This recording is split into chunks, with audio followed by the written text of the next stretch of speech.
Till now we have studied about the crystal structures and everything, how we are able to find out the structure. For that we have studied about the Bragg's law, and next we have studied about the crystallographic directions and crystallographic planes, and now we are going to study about the crystallographic imperfections. Why? Because nothing is perfect in this universe. So let's start with the new topic called as crystallographic imperfections. Crystallographic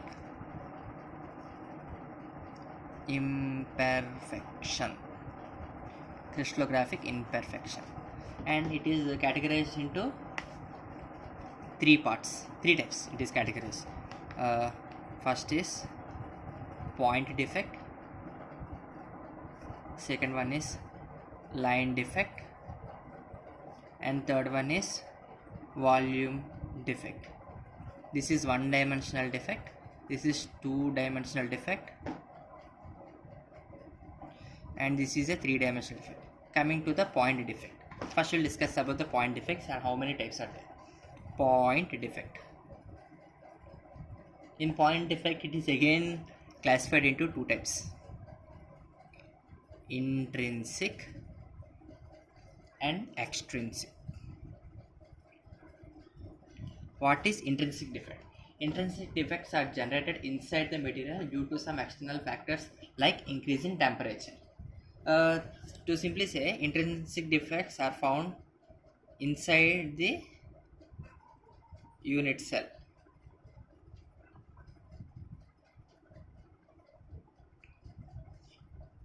Caused inside the unit cell. That means inside means not exactly only inside, not outside, not like that. Caused due to inside issues. Inside issues of this unit cell. Okay. This intrinsic defect is again classified into three types. First one is vacancy defect, second one is Frankel defect, third one is Schottky defect. Vacancy defect means it's very simple. If this is exact order of something, like suppose if you take this is iron, but how this vacancy defect appears means there will be one atom missing over here. This is vacancy. These defects are generated by missing of one atom from the lattice structure. Due to this, if one atom was missing from that means eventually the strength will decrease due to decrease in the number of bonds. This is called as vacancy defect. Frankel defect. Next, coming to the Frankel defect. Well, coming to the Frankel defects, these defects are generated by misplacing of an atom from its original position to the interstitial position. How means, if you see, this is a big iron atoms will be in this manner. Generally it will be very big in size, and it will be having some gaps over here. These are called as interstitial gaps. Okay. When one of these atom gets shifting to the interstitial gaps, when something like, if we take this atom going to shift over here, in this same atom only will shift over here and it will occupy that interstitial gaps, then this defect will be caused. Due to this defect, the strength may not change that much, but there may be changing in the some other properties will get changed. This defect mostly occurs in ionic crystals. And next, coming to the Schottky defect. Generally this defect is generated by missing a pair of atoms like cation and anion. If we take, it will be of this type: positive negative, positive negative, positive negative, and positive positive negative, positive negative, positive negative, positive, and again positive negative. In this manner the setup will be. But what happens was, one negative positive will get vacated from this area. From this area there is vacated one positive ion and one negative ion. Both a couple will get out from here. But in interview they'll ask what is the difference between vacancy and Schottky defect. In vacancy one of atom is missing, here one anion and cation is missing, but what's the difference? In vacancy defect it cannot maintain the electrical neutrality, but in Schottky defect both positive and negative ions are combinedly coming out from there, so it can maintain electrical neutrality, but this cannot be appeared over here, no neutrality. Okay.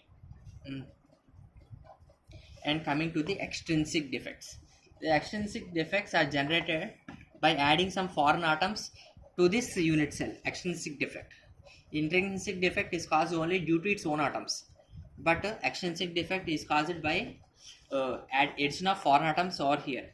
This extrinsic defect okay, this extrinsic defect is further classified into two types. First one is substitutional, and second one is interstitial. Very simple, I'm not going to draw the diagram again. I'll explain. This substitutional defect means if suppose these all are iron atoms, for suppose,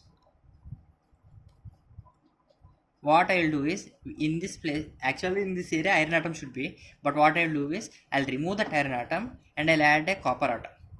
It is called a substitutional defect. And coming to the interstitial defect, what happens is, if we take if this is the iron atoms continuously, okay, for this example all are iron atoms, these interstitial spaces are filled by other foreign atoms. Suppose I am filling these with carbon, this is called as interstitial defects. That's it for the one point defects. These are all are coming under this point defects. Now coming to the line defects, second category, second part. Sorry, line defects. Line defects means these are generated by missing multiple number of atoms in a single line. In previous case we are missing either only one atom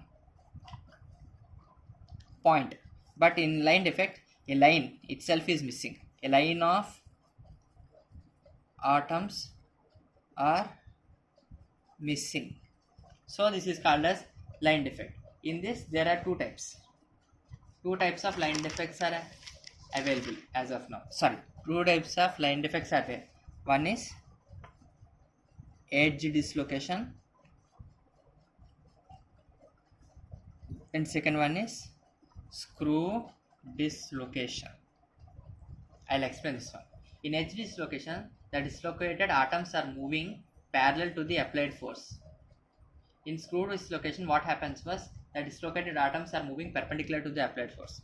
What happens was, if I take a setup, if I take an structure of this, suppose this is iron atom setup, what happens was, if I apply force over here, in edge dislocation what happens was, these atoms will pretend to move over here. You just need to understand very clearly what happens was, if I apply this force, these atoms will move, displaced from its original position parallel to the applied force. This is called as edge dislocation. What happens in screw dislocation was, it will move perpendicular to this. If I apply force in this manner, the atoms will be moving in this direction. This is called as screw dislocation. In edge dislocation, the force applied is in this manner. Atom movement is in this direction. This is atom. This is force. This is in case of edge. If we take a screw dislocation, if I apply force in this manner, the atom moves in perpendicular direction. That means it will move in this manner. That's it for this line defects. And coming to this, there is another thing called as okay. In this line defects, there is another one more subtopic called as surface defects. Okay, in this surface defect, it is again having three types mostly. First thing is tilt boundary, twin boundary, and stacking. This is very simple. Tilt boundary means actually if atoms need to be arranged in this manner. Tilt boundary means there will be having an angle over this. This is the actual one. There will be having this variation over this in the atom arrangement. This is called as tilt boundary. I am showing in zoom manner, but actually this will be very small angle itself. And twin boundary defect means if atoms are present in this manner, what happens if one of the thing was moved in this manner, one of the layers was having a movement over here, this will be repeated continuously. This will be twinning over here. Why? Because same thing will be repeated continuously. And next, if we take a stacking defect, if this is actual one, what happens in stacking sequence was there will be half of this and half of this will be continuing over here. This is the stacking sequence. This will maintain a mirror image. This won't maintain the mirror image. This is coming to the surface defects. And final thing is volume defect. This is 3D. Volume defect.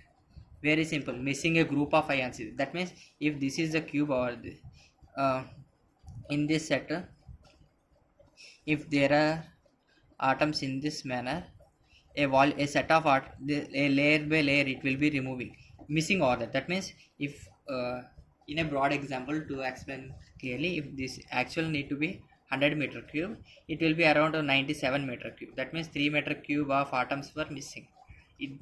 This is just an example. Actually you should not explain to anyone in this manner. Just for sake of understanding I am explaining in this manner. Okay, thank you. The defects were completed.